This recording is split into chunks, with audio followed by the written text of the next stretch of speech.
बिस्मिल्लाहिर्रहमानिर्रहीम। अस्सलाम वालेकुम स्टूडेंट्स। हमारा ये रिवीजन सेशन का फर्स्ट लेक्चर है, जिसमें हम chapter wise MCQs, short question और अदर जो ना वो एलिमेंट्स की या पार्ट्स की प्रैक्टिस करेंगे।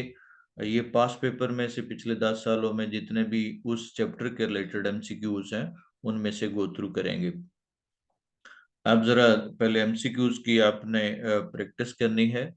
Outside these belts life would be frozen. तो बेल्ट्स जो है ना वो क्या मुराद है, एक जो लेयर्स है वो स्ट्रिप्स हैं, जो उसको हम क्या कहते हैं, स्ट्रिप्स। बेल्ट्स जो है वो स्ट्रिप्स हैं, यानी कि वो लेयर्स हैं, उसको हम कह सकते हैं। उसके बाद सन और other stars we see in the sky are extremely hot. तो बहुत ज्यादा हॉट है, एक्सट्रीमली मीन बहुत ज्यादा, ग्रेटली हो गया। अब मेनली और ग्रेटली देखिए करीब करीब है। तो मेनली का मतलब होता है जो प्राइमरीली होता है, और एक्सट्रीमली का मतलब होता है ग्रेटली, बहुत ज्यादा के मीनिंग में एक्सेसिवली होता है। We find the universe frightening because of immense distances. तो फ्राइटनिंग से मुराद क्या होगा, खौफनाक है। जाहिर है बहुत बड़ा डिस्टेंस हो तो हम क्या उसको समझेंगे कि वो फ्राइटनिंग है, तो हॉरिबल या स्केरिंग हो गया। ग्रेजुअली पीसेस केम कूलर। ग्रेजुअली का मतलब है step by step, slowly, Aahista Aahista करके। तो स्लाइटली नहीं होगा, स्लोली आहिस्ता आहिस्ता करके होगा वो, आगे बढ़ना है। ये स्टेप बाय स्टेप भी हो सकता है ग्रेजुअली से मुराद। A few stars are known which are hardly bigger than the earth. These things never happened. क्या नहीं हुआ, happen होना, वाक्या होना, execute होना तो occurred हो गया। Stars are immense balls of fire है। immense का मतलब यहाँ पे क्या है, कैसी, सारे स्टार बड़े हैं तो immense से मुराद huge होगा, तो massive या huge के मीनिंग में आ जाएगा। उसके बाद है littleness of our home. Littleness से मुराद छोटा, लिटिल से निकला है तो स्मॉलनेस आ जाएगा, सिंपल सा वर्ड है। वैसे सिंपल चैप्टर है, इसमें कोई बहुत ज्यादा डिफिकल्ट सिनोनिम नहीं है, लेकिन समटाइम ये बड़े क्लोज वर्ड आ जाते हैं जिनमें मीनिंग बिल्कुल करीब करीब लग रहे होते हैं, दो वर्ड सेम लगते हैं। The creation of earth was indeed a rare event. Rare का मतलब जाहिर है, रेयर जो सेल्डम होता है, कभी कभार होता है, यानी अनयूजुअल, रूटीन में ना हो, उसको हम कहेंगे। Living power consist chiefly in their able to reproduce. Reproduce का मतलब होता है कि पैदा करना। अब रिप्रोड्यूस यानी दोबारा से पैदा करना, यानी कि क्या करना। अब देखिए सारे वर्ड जो है ना वो तकरीबन मिलते जुलते हैं। गिव फोर्थ मीन प्रेजेंट करना है, और ब्रिंग फोर्थ लाना है, और पुट फोर्थ सामने रखना है। तो ये सारे वर्ड तकरीबन सेम मीनिंग है। तो गिव फोर्थ प्रोड्यूस करना, अब बल्कि गिव फोर्थ नहीं कहेंगे, इसको ज्यादा सुटेबल है ब्रिंग फोर्थ होगा। सामने लाना, प्रोड्यूस करके लाना, उसको हम ब्रिंग फोर्थ कहेंगे। उसके बाद है स्ट्रीम, हम्बल बिगिनिंग से। हम्बल से मुराद कॉमन, जो मामूली सी है, कॉमन है। कॉमन बिगिनिंग से एक stream of life I.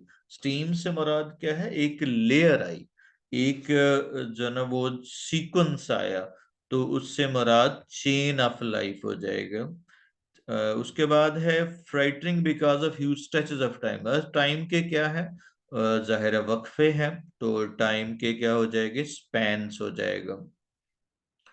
Astrology जाहिर है नॉलेज ऑफ क्या होता है, हेवनली बॉडीज, यानी सितारों का इल्म एस्ट्रोलॉजी कहलाता है। Just as the sun and moon raise tides. Tide क्या करते हैं, जमीन पर पैदा करते हैं, तो ये टाइड्स का एक्चुअली अंडरलाइन हुआ है।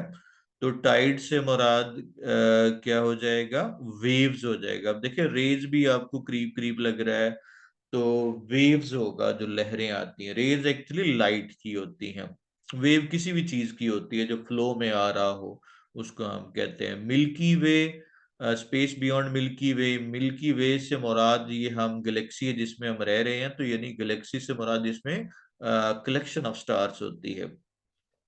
ई स्टोर करता है, वॉइस बनाता है, इनकम्प्लीट लोनलीनेस। वॉइस से मुराद क्या है, जाहिर है स्टार है तो वो पूरा एक समझ ले समंदर की मिसाल दे रहा है, तो उसमें से सफर कर रहा है, तो वॉइस से मुराद जर्नी हो गया। हम्बल बिगिनिंग, हम्बल हमने कहा था कि ये पहले भी बात आई है कि ये सिंपल होगा। हम्बल से मुराद वैसे तो होता है जो आजिज हो, जो प्राउड ना हो, तो यहाँ से मुराद सिंपल होगा। सेल्डम का मतलब होता है कभी कभार, तो कभी कभार, नेवर कभी कभार नहीं होता, वही कभी भी नहीं होता। और सम टाइम बाज़-औक़ात होगा, तो ये सम टाइम्स होगा, ऑफन नहीं होगा। ऑफन अक्सर होता है जो रूटीन में होगा। अनयूजुअल का मतलब होता है कि जो रूटीन के हट के हो, यूजुअल जो रूटीन में हो, और अनयूजुअल रूटीन से हट के, तो अनकॉमन आ गया। एंटायरली मीन टोटली हो गया, फुली, उसके लिए यूज करेंगे एंटायरली। फ्रॉस्ट से मुराद 80 डिग्री ऑफ फ्रॉस्ट, जाहिर है इससे मुराद क्या होगा, absolute zero is 484 degrees of Frost. Frost से मुराद ठंड होना है, तो ये माइनस आ जाएगा। उसके बाद हमने देखने हैं क्वेश्चन, शॉर्ट क्वेश्चन। तो शॉर्ट क्वेश्चन में बच्चों देखना है प्लैनेटरी सिस्टम क्या है और अर्थ कैसे वजूद में आई। तो प्लैनेटरी सिस्टम वो सिस्टम है, it is a system which includes the sun and other planets. क्योंकि ये फैक्ट को बता रहे हैं, तो इसमें हमने प्रेजेंट इंडेफिनिट इस्तेमाल करेंगे। और ये हिस्सा है एक्चुअली प्लैनेटरी सिस्टम का, यानी यहां तक कि हम सवाल किया है what is planetary system. It is a system of planets, या इट इज क्या होगा, system in which include the sun and other planets. तो उसमें आपको पता है जो जितने भी बाकी प्लैनेट्स हैं जमीन के अलावा, अभी हम include sun and other planets including the earth, आप कह सकते हैं जमीन के इंक्लूड करते हुए। अगला सवाल है कि अर्थ कैसे वजूद में आई, किस तरह से ये आई। तो ये चार सवाल हो सकते हैं। अर्थ कैसे वजूद में आई, what happened when the warning star came nearer and nearer, करीब से करीब आता गया। What happened when it moved away, क्या हुआ जब ये दूर चलता गया। और how did planets come into being, planets जो है ना वो किस तरह से आए। ये तो हमने क्या होगा, अर्थ वाला तो हमने पहले पढ़ रहे हैं, how did earth come into being. तो ये चार पांच सवाल हैं जो हम इसी में से देखेंगे।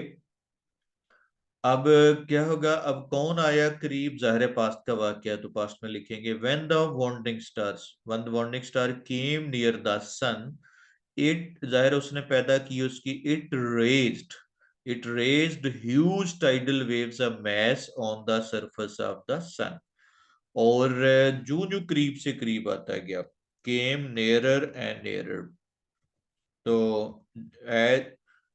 क्या होगा, when it came nearer and nearer, और कौन इंक्रीज होता गया, the size of mountain increased, the size of mountain increased.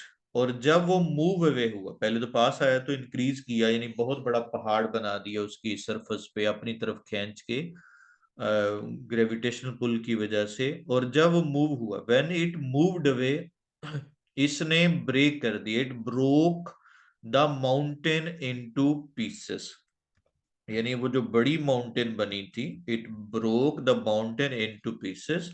और दोस या these the pieces are planets, और the earth is one of them. तो ये पांच क्वेश्चन हमने इस तरह से ये किया। तो ये क्वेश्चन अलग से भी आ सकता है, what happened when the warning star came nearer and nearer, तो ये वही वाला आ गया। When the warning star came nearer and nearer, it's raised the किसको, the size of the mountain जो बनी थी उसकी, on the surface of the sun। और या it raised the huge tidal wave of mass on the surface of the sun, when it moved it broke and planets। और ये ऊपर वाला सेम क्वेश्चन है, why there is no life on stars। तो पहला information है, तो there is, ये यूनिवर्सल फैक्ट है, इंफॉर्मेशन सेंटेंस है। There is no life on stars because they are too hard for life to exist. ये double too का इस्तेमाल करते हैं नेगेटिव रिलेशनशिप के लिए।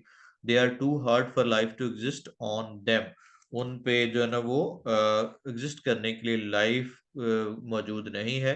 और they are burning balls of fire, इसलिए लाइफ जो है ना वो वुड अब ये भी कह सकते हैं life would melt, will melt there, और लाइफ जो है ना वहां पे पिघल जाएगी।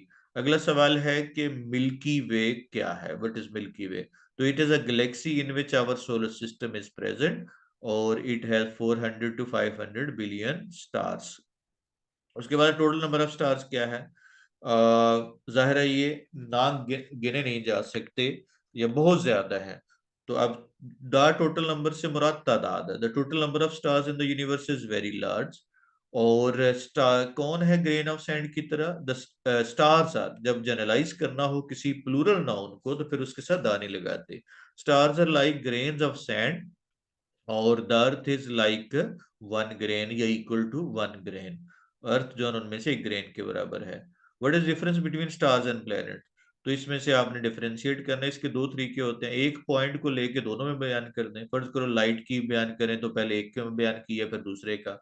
एक तरीका ये होता है कि एक ही सब क्वालिटीज बयान कर दें फिर दूसरे की सब क्वालिटीज बयान कर दें। तो ये किसी तरह से भी डिफरेंस के किसी भी क्वेश्चन का या किसी भी सब्जेक्ट के क्वेश्चन का यही तरीकेकार होता है। तो कोई किसकी अपनी लाइट होती है? Stars have own lights but planets have borrowed light. उसके बाद कौन बड़े होते हैं?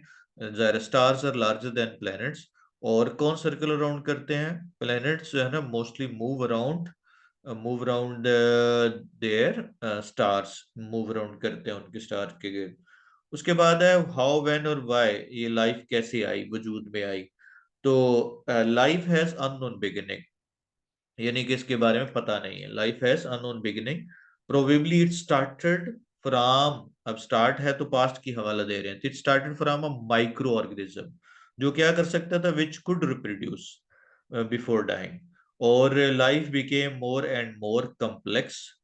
ठीक है, ये यहाँ पे बिकम लाइफ बिकेम या has become more and more complex, ज्यादा से ज्यादा पेचीदा होती होती हो गई है। अब चूंकि हो चुका है तो होगी है। Has become more and more complex, और इट हैज डेवलप्ड क्या होगा, sense of beauty, beauty, noblest noblest desires, and उसके बाद होप्स एंड रिलीजन्स। तो ये सब के सब जो है वो मुश्किल फिनोमिना है। तो यहाँ पे ये भी आ सकते हैं सवाल के the features of what are the features of present life? Present life के फीचर्स क्या क्या हैं? तो इसमें आपने ये भी उसमें इंक्लूड हो सकता है क्वेश्चन। अगला सवाल है कि why is the universe so frightening? The universe is so frightening because it is large and complex, और we can not understand it. तो ये सारे सारे के नाउन भी लिख सकते हैं या अलग अलग सेंटेंस में बनाए जा सकते हैं। फर्ज करो इस तरह भी लिखा जा सकता है, the universe is frightening because of huge stretches of time, complex या huge size, stretches of time. इस तरह से इकट्ठा हमने नाउन बना सकते हैं। तो ये अलग अलग सेंटेंस बना सकते हैं। Because it is very large and complex we can not understand it, it has huge distances and stretches of time, it terrifies us because of loneliness of life, short human history, etcetera. तो आप 5-6 points हैं जो इसमें शामिल हो सकते हैं। उसके बाद अगला है टेम्परेचर बेल्ट्स क्या है? तो जाहिर है हर स्टार के गिर्द कुछ फासले पे टेम्परेचर बेल्ट्स हैं, जहां पे वो उसमें ना ही टेम्परेचर ज्यादा है और ना ही कम है। तो हम कह सकते हैं कि ये ऐसे समझ लें कि वो ये स्टार है अगर, तो उसके गिर्द उसके गिर्द एक और मतलब के करीब, जो थोड़ा आप करीब जाएंगे उसके तो वो थोड़ा करीब जाएंगे तो फिर उसमें टेम्परेचर नॉर्मल है। और उसके बाद अगर करीब होंगे तो फिर टेम्परेचर जो है वो नॉर्मल है। करीब होंगे तो टेम्परेचर बहुत ज्यादा होगा। एक स्टेज आएगी कि वहां पे टेम्परेचर ना ज्यादा होगा ना कम होगा, तो उसको वो टेम्परेचर बेल्ट का नाम देता है। तो अब कहेंगे तो कैसे करेंगे? देयर आर सर्टेन एरियाज अब around every star where temperature is neither too hot not too cold, ना बहुत ज्यादा ठंडा ना बहुत ज्यादा गर्म है। जाहिर है करीब होगा तो गर्म होगा, दूर होगा तो ठंडा होगा, दरमियान में एक जगह आएगी जहां पे टेम्परेचर नॉर्मल होगा। Life can exist there if it is provided with different facilities या अदर फैसिलिटीज। उसके बाद how big are star, star कितने बड़े हैं और किस तरह से ट्रेवल करते हैं। Stars are so huge that, किसको पैक किया जा सकता है? Thousand and millions of earth could be packed inside them, उनके अंदर जो है ना समाई जा सकती है। अब एक हिस्सा था कि कितने बिग है, ये हो गया। स्टार्स आर, अब चूंकि जनरलाइज कर रहे हैं तो स्टार के साथ दा नहीं लगाना जब जनरलाइज करना हो। Stars are so huge that thousands and millions of earth could be या can be packed inside them. और अगला सवाल है कि वो कैसे ट्रेवल करते हैं। मोस्ट ऑफ स्टार्स ट्रेवल क्या होगा, लोनली या इनकम्प्लीट लोनलीनेस, यानी वो कुछ बिल्कुल तन्हाई में सफर करते हैं। Most of stars travel in complete loneliness, या इस तरह से मोस्ट अभी कंफर्म नहीं है कि मोस्ट है या सम है, तो आप कहेंगे some stars travel in complete loneliness while some travel in groups. उसके बाद है एक दूसरे के पास कोलाइड क्यों नहीं करते, टकराते क्यों नहीं, हिट क्यों नहीं करते? तो the stars don't collide with others because क्या होगा, there is a huge distances between them, there are huge distances between them, उन दोनों के दरमियान बड़े बड़े फासले होते हैं। और mostly they travel in their own passages, वो अपने पैसेजेस में ही सफर करते हैं, they travel in their own passages. और they travel in some travel in complete loneliness while some make groups, कुछ जन ग्रुप्स बना के जन वो करते हैं, जिस तरह दुबे अकबर है वगैरह वगैरह। हाउ डू स्टार ट्रेवल, तो ये वही वाला सवाल पहले आ गया। और how little is earth as compare to the universe, the earth is very small. और इफ क्या होगा, if the all the sand particles of sand particles are the stars, the earth is equal to one star, ये just like a grain of sand, ये grain of sand के equal होगी। वल्लाहु आलम बिस्सवाब। अल्लाह हाफिज।